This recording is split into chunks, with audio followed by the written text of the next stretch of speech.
नमस्कार मित्रांनो, नर्सिंग एक ईश्वर सेवा मी आरोग्यदाता त्या चॅनलमध्ये मी अक्षय तुम्हा सर्वांचं मनापासून स्वागत करते. मित्रांनो, तुम्ही जर आता माझ्या चॅनलवर नवीन आले असाल तर चॅनलला सबस्क्राईब करा, व्हिडिओला लाईक करा आणि शेअर करायला नक्कीच विसरू नका. तर आजच्या व्हिडिओमध्ये अन्नाचे वर्गीकरण कम्युनिटी हेल्थ नर्सिंगमध्ये विचारला गेलेला JNM फर्स्ट इयरला हा इम्पॉर्टंट क्वेश्चन आहे. ANM नर्सिंग स्टुडंट्ससाठी सुद्धा हा इम्पॉर्टंट क्वेश्चन आहे.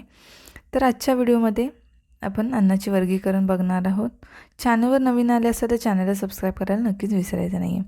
चला तर मग आजच्या व्हिडिओला सुरुवात करूया. अन्नाचे वर्गीकरण कोणत्या म्हणजे कसे केलं जातं ते आपण आज बघूया. तर अन्नाचं वर्गीकरण स्त्रोतानुसार वर्गीकरण, स्त्रोत जे आहेत अन्नाचे त्याच्यानुसार वर्गीकरण केले जाते. त्याच्यामध्ये येतात प्राणीज अन्नपदार्थ आणि वनस्पती अन्नपदार्थ. ठीक आहे, प्राणीज अन्नपदार्थ आणि वनस्पतीज अन्नपदार्थ. तर हा 3 मार्काला प्रश्न विचारला जातो. तर छोटासाच आहे कम्युनिटी हेल्थ ऑलरेडी आधी विचारला गेला आहे, तर कधी रिपीट तुम्हाला होऊ शकतो, तर तुम्हाला सांगता यायला पाहिजे. त्याच्यानंतर रासायनिक संरचनेनुसार वर्गीकरण. रासायनिक संरचनेनुसार वर्गीकरणमध्ये काय येतं तर प्रथिने येतात, स्निग्ध पदार्थ येतात, कर्बोदके येतात, जीवनसत्वे येतात आणि खनिजे येतात. ठीक आहे. त्याच्यानंतर महत्त्वाच्या कार्यानुसार वर्गीकरण. तर महत्त्वाच्या कार्यानुसार वर्गीकरण करताना कसं करणार तर शरीराची वाढ करणारे पहिलं येतं. त्याच्यामध्ये येतं उदाहरणार्थ दूध, मांस, अंडी, मासे, कडधान्य, शेंगदाणे इत्यादी येतात. नंतर येतात ऊर्जा पुरवणारे. ऊर्जा पुरवणाऱ्यांमध्ये काय येतं तृणधान्य, साखर, कंदमुळे, तेल, तूप हे ऊर्जा पुरवणारे कडधान्य आहेत. त्याच्यानंतर येतात संरक्षक पदार्थ. त्याच्यामध्ये काय येतात तर पालेभाज्या, फळे, दूध एवढे येतात. त्याच्यानंतर पोषण मूल्यांकानुसार वर्गीकरणामध्ये काय काय येतं तर पोषण मूल्यांकानुसार वर्गीकरणामध्ये येतात पहिलं तृणधान्य येतात, मग येतात कडधान्य, मग भाज्या, मग तेलबिया. ठीक आहे. त्याच्यानंतर फळे येतात, प्राणीज अन्नपदार्थ, तेल व तूप हे येतात पोषण मूल्यांकानुसार वर्गीकरणामध्ये हे येतात. आणि मग इतर तर एवढे येतात म्हणजे वर्गीकरणामध्ये. तर तुम्हाला जेव्हा तुम्ही क्वेश्चन लिहिणार तर सगळ्यांनी लक्षात ठेवायचं आहे क्वेश्चन लिहिताना अन्नाचे वर्गीकरण करताना मग तर तुम्हाला लिहिताना कसं लिहायचं आहे अशा प्रकारे एक अन्नाचे वर्गीकरण इथे तुम्ही हे लिहिलं. त्याच्यानंतर इथे स्त्रोतानुसार वर्गीकरण, रासायनिक संरचनेनुसार वर्गीकरण. ठीक आहे. आणि महत्त्वाच्या कार्यानुसार वर्गीकरण म्हणजे असं एक तुम्हाला हेच बनवायचं आहे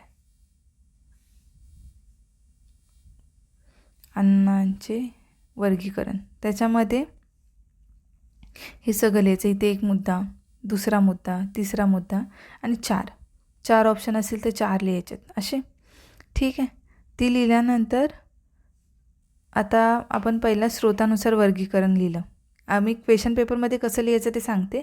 JNM फर्स्ट इयरवाल्यांसाठी किंवा आता तुम्ही नवीन जेव्हा ॲडमिशन घेता क्वेश्चन कसं लिहायचं तसं छानपैकी डायग्राम काढायचं आहे तुम्हाला. टी डायग्राम काढण्याचे फायदे काय त्याच्याने तुमचं जे एक्सप्लेनेशन आहे ते दिसायला एकदम छान दिसतं, तुम्हाला मार्क्सही चांगले मिळतात आणि बघायलाही ते चांगलं वाटतं. मग त्याच्यानंतर टी डायग्राम हे काढल्यानंतर पहिला मुद्दा घ्यायचा स्रोतानुसार वर्गीकरण. त्याला अंडरलाईन करायची आणि मग त्याच्यामध्ये 1, 2 असं टाकायचं.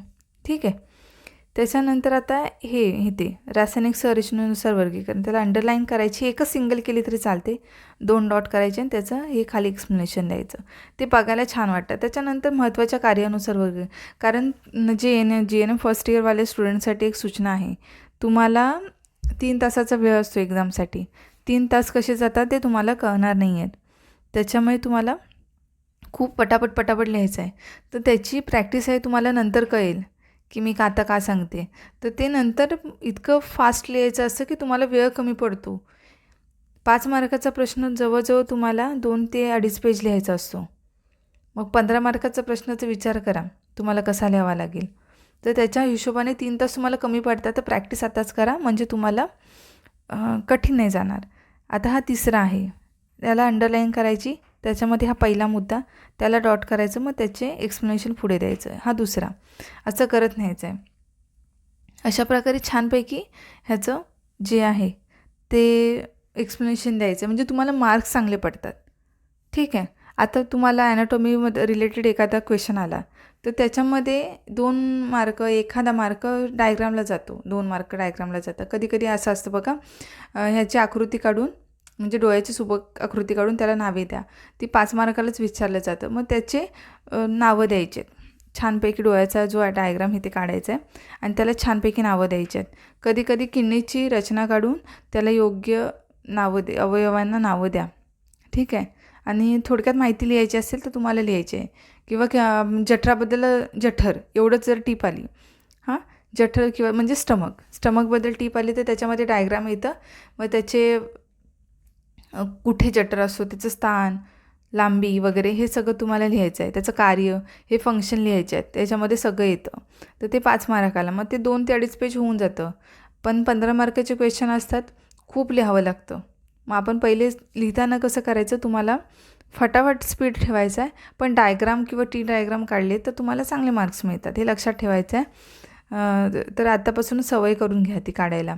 कारण स्टुडंटचं कसं असतं, आपण परीक्षेला अभ्यास करू, आता करायची काय गरज आहे, पण ते तुम्हाला परीक्षेला खूप फायद्याचं ठरणार आहे जर तुम्ही आत्तापासून सवय केली तर. त्याच्यामुळे याच्याकडे लक्ष द्यायचं आहे. छोटासाच व्हिडिओ होता, फक्त एक्सप्लेनेशन द्यायचं होतं. मी बऱ्याचदा सांगते, पण कधी-कधी राहून जातं. तर भेटू आपण लवकरच पुढच्या व्हिडिओमध्ये. तोपर्यंत काळजी घ्या, मस्त राहा, स्वस्थ राहा. धन्यवाद.